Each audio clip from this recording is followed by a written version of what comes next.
SCP-2000 is an unremarkable location. It is an old, rarely used park ranger station in Yellowstone National Park.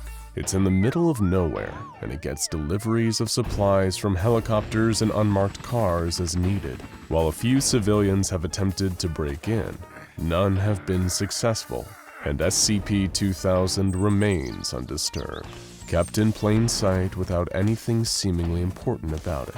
But why is this one of the most secure locations in SCP history? Why is it of the utmost importance that it continue to exist, no matter what?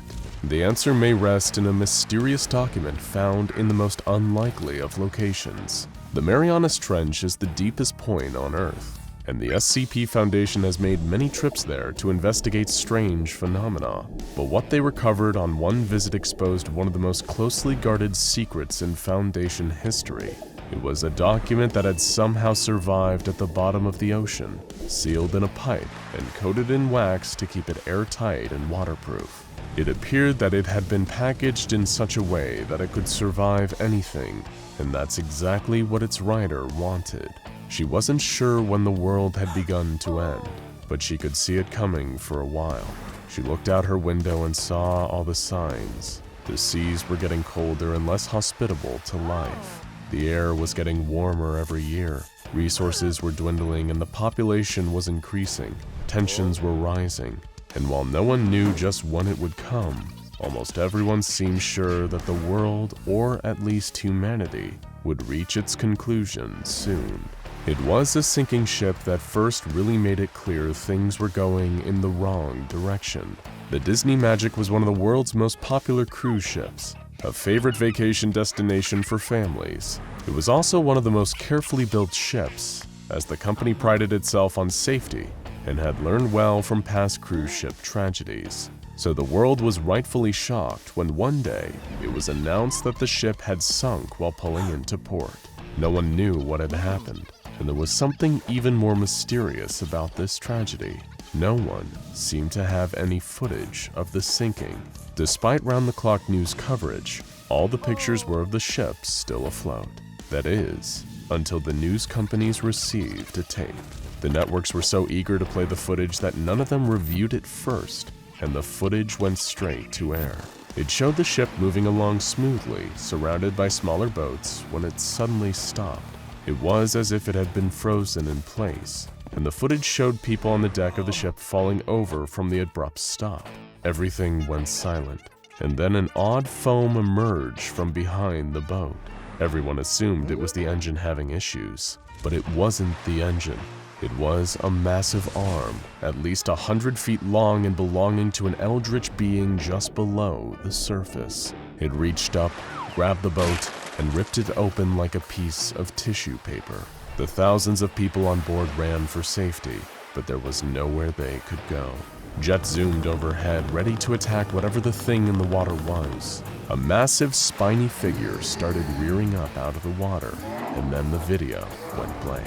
The letter found in the Marianas Trench continued to explain what happened next. The president quickly declared a state of emergency and implored everyone to stay calm. Television networks were placed under government control and were only allowed to broadcast government-sanctioned information. It wasn't long before the internet became restricted too, with people prohibited from sharing information that wasn't authorized. The government just kept telling people to stay calm and go about their lives. The writer of the letter tried to follow this advice and went to work and paid her bills as if life was still normal. But all around her, she saw terrified faces, and they were right to be scared.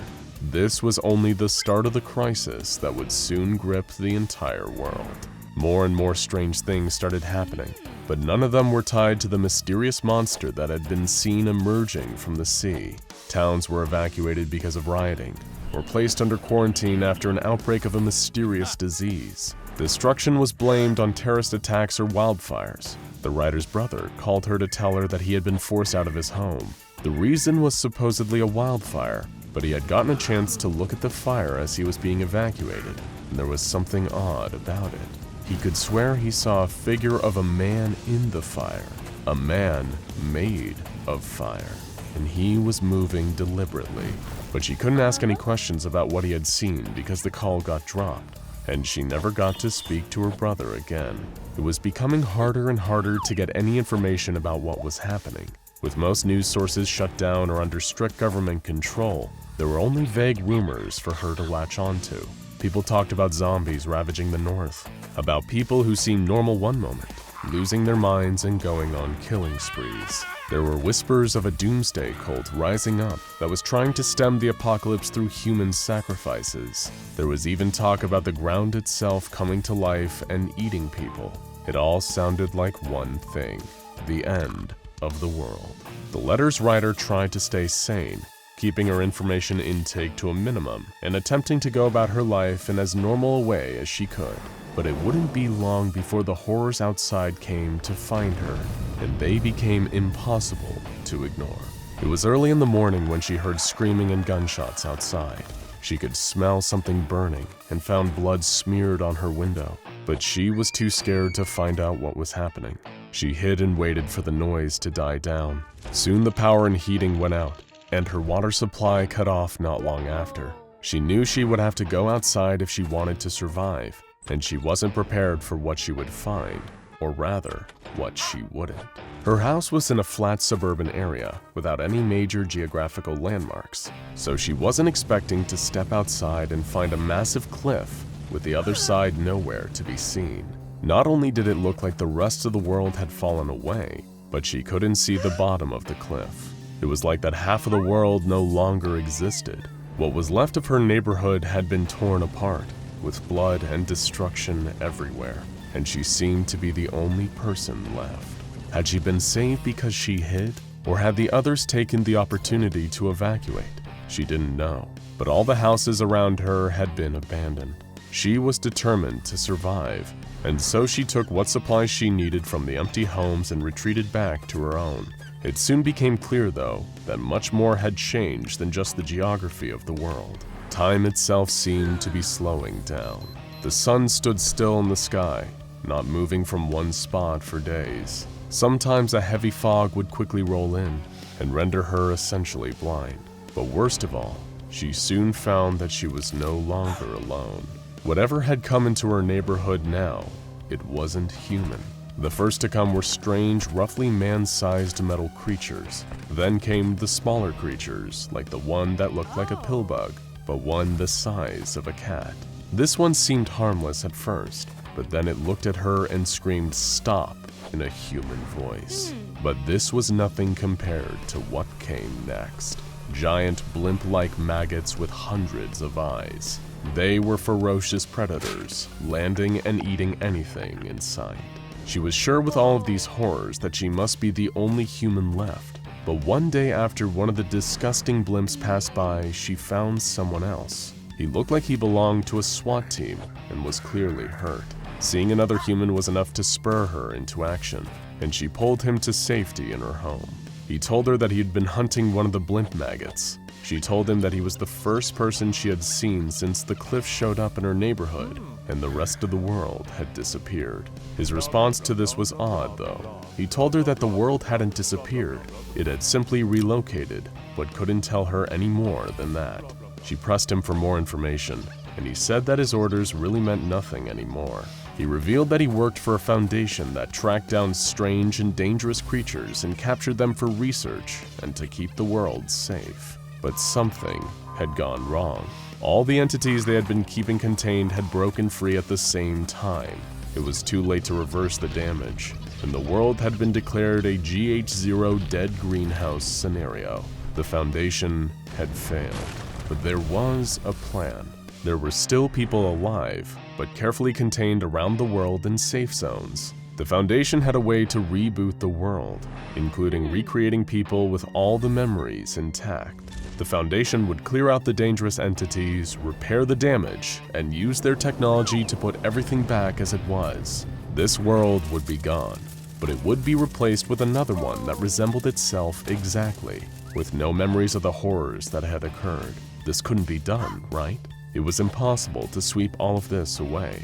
He just smiled and said, "Why not? It's been done before." She didn't know when the end would come. She didn't even know if she would realize it was happening, but she didn't want to be forgotten. So she wrote her thoughts down and sealed them in a tube. She sealed the tube in wax and waited. Maybe her house wouldn't be fully destroyed. Maybe it would wind up underwater, as the man had briefly mentioned. Maybe her message would endure and be found one day, as the last relic of a world that had been wiped away. She wouldn't be around to see it, but maybe her world would be remembered. The true purpose of SCP-2000 is the Foundation's most closely guarded secret, a massive underground facility designed to prevent humanity's extinction, able to produce 100,000 humans per day. It contains memory banks that hold the entire history of the human species and all associated information. But all documentation regarding its initial construction and history has been lost, though no one is sure whether this information was lost in one of the resets or by design. The Foundation has made sure that SCP-2000 will not be breached. The facility is guarded by cognito hazards that will stop anyone without the appropriate inoculation. Any unauthorized access attempts are considered grounds for instant termination, regardless of how high-ranking someone might be in the Foundation. SCP-2000 is to the Foundation what the Svalbard Global Seed Vault is to agriculture. The fail-safe in case everything goes wrong. That's why it has the object class of Thaumiel, a rare classification that is secret to all but the highest levels of the Foundation. But to almost everyone, including every SCP Foundation member who has never encountered it, SCP-2000 is just an old, rarely used park ranger station in Yellowstone National Park, with absolutely nothing unique about it, and no reason to look closer. And the Foundation will ensure it stays that way. That's why when a letter was found at the bottom of the Marianas Trench that described one of these world-resetting scenarios, a letter that pleads to not let the world that existed before be forgotten or hidden away, the Foundation made sure with absolute certainty that it would never see the light of day. Now, for more on SCP facilities, check out SCP-2000 Deus Ex Machina, or the entire saga of SCP-1730, and what happened at the mysterious Site-13.